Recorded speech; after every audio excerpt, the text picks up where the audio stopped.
Yan. I was there for you. To the last minute. Hindi napigil ang maging emosyonal ni Imelda Papin, bitter anang mang-aawit at dating Vice Governor ng Camarines Sur, habang inaalala ang mga huling sandali niya kasama ang kanyang matalik na kaibigan at idolo, ang yumaong superstar na si Nora Honor. She is my idol, my kumidre, and sa lahat ng kaibigan niya ako yung isa sa nakaalam sa surgery niya.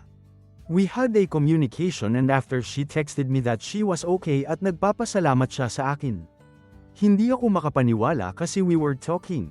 We were texting every day tapos hindi ako makapaniwala na nawala siya kagabi. Nasa tabi siya ni Nora Honor nang ito'y pumanaw, kasama ang mga anak ng superstar. Hirap man sa emosyon, buong puso niyang kinilala ang naiambag ni Nora sa sining at sa bansa. Siya po ang hinangaan ng lahat ng Filipinos.